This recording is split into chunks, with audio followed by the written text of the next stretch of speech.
எம்மா இங்க பொங்க பொரிசி வரும் எழில் எடுத்து அரிசி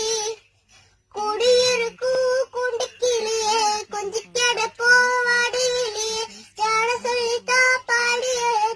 சம்பந்தம் முன்னு சொல்லி கிளியே சாமந்தி புத்தார எம்மா சாமந்தி புத்தார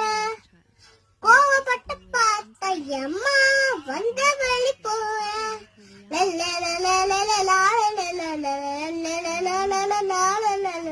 மாங்க